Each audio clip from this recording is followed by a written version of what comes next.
అరే మా మొత్తానికి ట్రైన్ అయితే ఎక్కేసాము. కాకపోతే మా ఊళ్ళో ఎంత దూరం వెళ్ళట్టే ట్రైన్ అంతా గోల మింగారు. మింగిన గోలకి జనం అంతా ఏదోలా చూస్తున్నారు. ఏంటంటే వాళ్ళు తెలుగు రాదు, మనకేంటంటే తమిళం రాదు.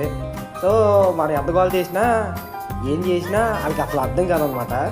అందులోనూ తెలుగు వాళ్ళు ఉంటారు మామ, కానీ బయటికి కనపడరు అంతే. మా ఊళ్ళు చూడు మామ, ఫోటోలకి వీడియోలకి ఎలా పోజులు కొడుతున్నాడు. వీళ్ళు మింగిన గోలకి దెబ్బకి ట్రైన్ అడిగిపోయింది తెలుసా. మొత్తానికి అయితే చెంగల్పట్టు అయితే వచ్చేసాము. చెంగల్పట్టులో ఇంకో ట్రైన్ అయితే ఎక్కాలి. మాతో పాటు ట్రైన్లో వచ్చిన వాళ్ళు వీళ్ళు ఎప్పుడెప్పుడు దిగిపోతారా అని చూసాను మామ.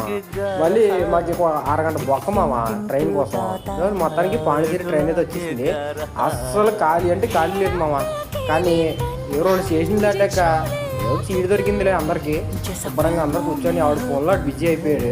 మొత్తానికి పాండిచేరి స్టేషన్ అయితే వచ్చేసింది మామ. వచ్చేసిందని చెప్పి మా వాళ్ళు అందరూ బ్యాగ్లే రెడీ చేసుకున్నారు. చూడండి ఇదే పాండిచేరి స్టేషన్. మొత్తానికి అయితే మనం పాండిచేరి అయితే రీచ్ అయిపోయాం మామ. పాండిచేరిలోకి ఎంటర్ అవుతుంటే ఏదో తెలియని ఫీల్ మామ. బట్ ఏంటంటే బయటికి వెళ్ళిన తర్వాత మా తిప్పలు చూడాలి. అవి నేను నెక్స్ట్ వీడియోలో చెప్తాను మీకు. మా ఊళ్ళు రూములు ఎత్తుక్కోవడానికి ఎన్ని తిప్పలు పడ్డారంటే అన్ని తిప్పలు పడ్డాము. బయట చూస్తే ఒక పక్క ఎండ. ఎవరు చూసినా మా దగ్గర 2 రూములు ఉన్నాయి, మా దగ్గర 2 రూములు ఉన్నాయి అంటాను మామ. బయటికి రాగానే ఒక ఆటో కూడా తగిలాడు మామ. ఆడన్నాడు నేను రూమ్ చూపిస్తానని ఆటో ఎక్కించుకున్నాడు. దాని గురించి మాట్లాడుతున్నారు. మిగతా నెక్స్ట్ వీడియో చూద్దాం.